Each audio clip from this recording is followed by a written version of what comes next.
Hi, everyone. How are you today? I hope you are doing well. Welcome to You Still Matter, a show about seniors and those who love them. Again, we are back, and I have the wonderful Glenda Horton Manning joining today. Glenda, how are you?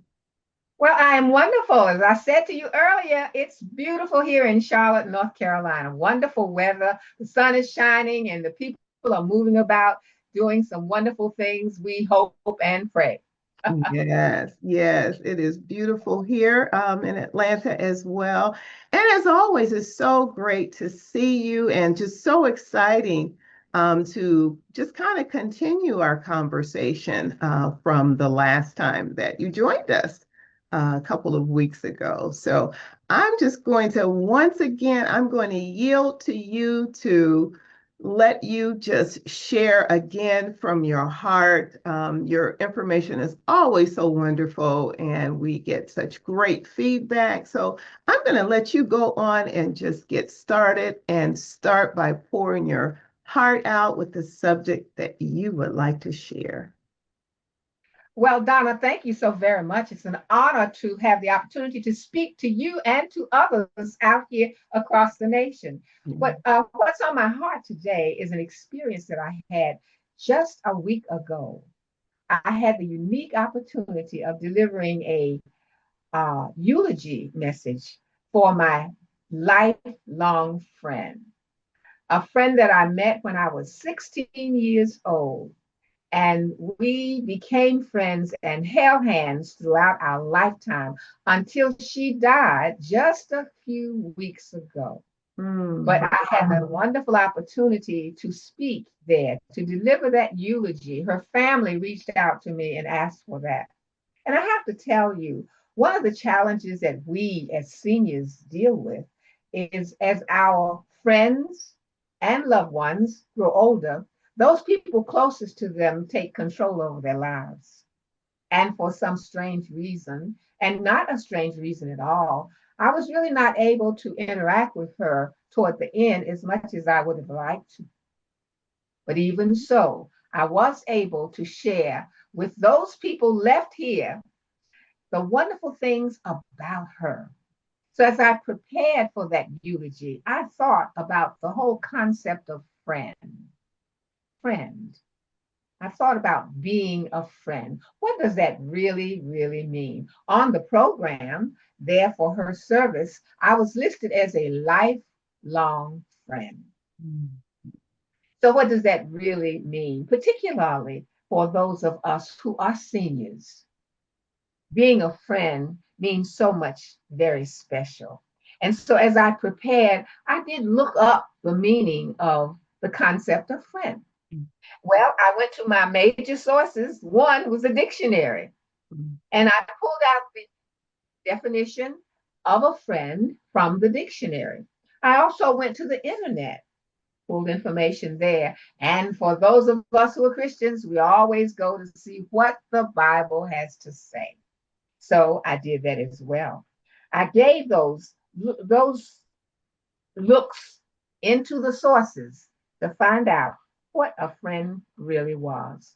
And in my research, I found that a friend is exemplified best by Jesus, believe it or not.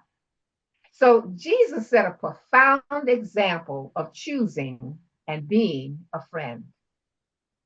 Friendship is a universal language that transcends time, culture, and it weaves its way through the fabric of our human experience. Friend is really a noun, and it becomes a verb once you do it. Jesus had many friends. Most we know of as his disciples. And his disciples were his friends that he handpicked. They were his confidants, friends. They were partners in spreading his teachings, what he wanted them to do. Jesus loved and he sacrificed for his friends. Well, when I reflected on my friend, I thought seriously about what she had done for me. Because when you think of a friend, friends do things for you. We have friends for certain reasons. And she and I came together, one, because we had a lot in common. We had in common the fact that we both had families. She had sisters and no father. I had sisters and brothers and no mother. So we spent a lot of time talking about what that meant in a family growing up to have one parent who was responsible for everything. So we had that to share. But as time went by, we also shared growing up and getting married, having children. We had children. She had two children, two boys. I had a boy and a girl. We still had a lot to share together. As time went by, though, we both decided we wanted to do more with our lives. We wanted to be a little bit more than just mothers and wives. So she joined a program, a government program called OIC. I can't tell you what those letters meant, but it was all about a federal program designed to help women or men who wanted to improve their clerical skills to get a good paying job. That's just what happened to her. In fact, she got a real good job. She was making a lot of money and she was doing quite well. Well, on the other hand, I wanted to go back to college. I wanted my college degree. And so she helped me. Oh, we're talking about a friend now. Because when I got to college, there were a lot of things I just really wasn't prepared for. And one happened to be typing. I never learned to type. And she did. She typed well. She mastered the skill. And you know what? She did for me something I could not do for myself. She typed every single paper that I wrote. Even to today, I never really learned to type. That was just not my thing. Writing, absolutely. Speaking, even more, but not typing. So this friend did for me what I could not do for myself. Oh, there were nights we spent at my kitchen table. She was typing out that paper, or nights we spent at her kitchen table. Wherever we needed to be, she never complained. She was always there for me. That's what a friend is. And I thought so much about being a friend, a real friend, someone that I knew beyond the shadow of a doubt. And so I was able to do for her things that she could not do. And one thing that she couldn't do was to tell the people in her absence who she really was. And so that was a joy that I had. But when we talk about friends, as we grow older, we don't always have the opportunity to hold on to those friends that we had. For example, I can't hold on to her now because she's gone on to glory. But sometimes, and I feel I bring a lot of, I receive a lot of comfort just in remembering. But there are some seniors, and I want to speak to them today. There are some seniors that are lonesome. They don't really have these memories to marinate over, these memories to think a lot about that keep you warm. And the memory of my friend and others that I have, it keeps me warm. But I think about some ways that people make new friends, because we talked about that in another conversation. As we lose friends, the old ones, sometimes we need to replace them with new friends. There are those of us, seniors, who seek to replace their friends through technology. That concerns me today. There are many people who are reaching out through technology in a number of ways, through Facebook, through the internet, all kinds of ways that we have to reach out to other people. And sometimes we find people who say they are friends, and they really are not. They don't have the understanding of who we are. You see, friendship transcends time. It's all about knowing who that person is. Through the internet and through technology, we can all sometimes think we are making friends who we really don't know. Mhm. And there are ways that people reach out, particularly to our seniors, to use them as friends. What do they want? A number of things that they want. Some people have even met their mate. Some people have even met and married people that they met online, because there are dating sites that exist just for that purpose. And you know what, Donna? There Yeah. have been some dating sites that have recently come into being, or maybe it did and I didn't know it, for older people. It's about connecting people. Mhm. And on the internet cycle, we talk a lot, even by phone, by text. We hear people talking about friends that they talk with. In today's world, friendship is really all about friends on the phones, people who you talk with by internet, by text, people that you meet and you can stay in contact with them. And social media refers to them as friends. Mhm.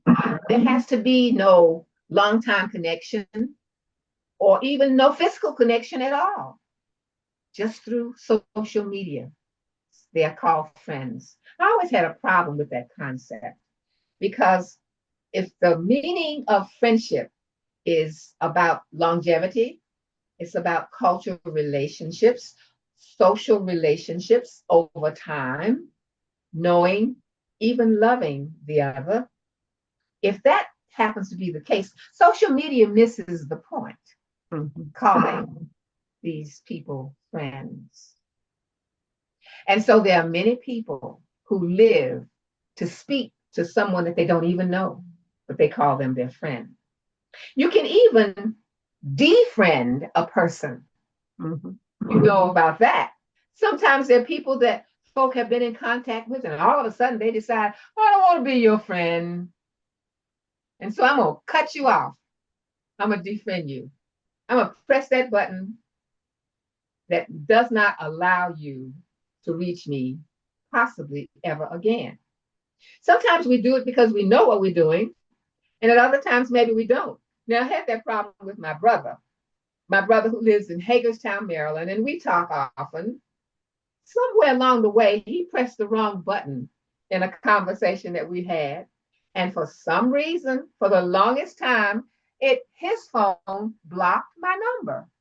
That's what people do to defriend them.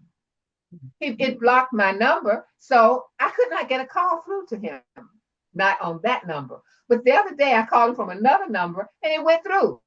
That Mhm. was a mistake. But see, those of us as seniors, we sometimes press the wrong buttons.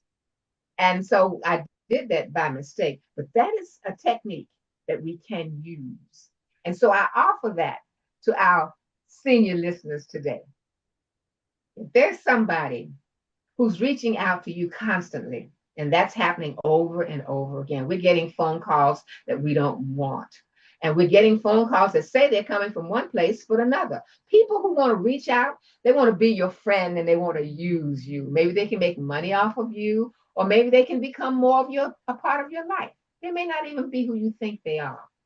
And so it would be to our advantage to work on ways of blocking those people and leaving those people out, because they may be people we don't need in our lives, in our loneliness, in isolation. Sometimes we find ourselves reaching out to the wrong people, Mhm. and that we surely do not want to do. What has happened to me is I use the memory of my friend, this friend and others that I have lost. Because at my age, I've lost a lot of friends. And that's one thing that we truly deal with as we age. We lose as we had. And then, so we're left to try to make new friends, or at least as I do, just marinate and remember the good times with those old friends. Mhm. So, Donna, what is your thought? You're a tad younger. So, how do you navigate through this process of holding on to good friends? Yes. And I'm so glad that you certainly mentioned about, the difference about real friends and those via technology. And I, um, I think it confuses a lot of people when they say, "Oh, I have 1,452 friends," and they're Yes. referring to technology, maybe on Facebook, and Right. only to know these people are not your friends. No. And I think a lot of times the word friend is used so loosely. Yes. Oh, that's my friend, and I've known them since January, and Yes. they friended me. And Absolutely. so, you have 1,400 friends. I only have 600 friends. And it's like, no, no, no, no.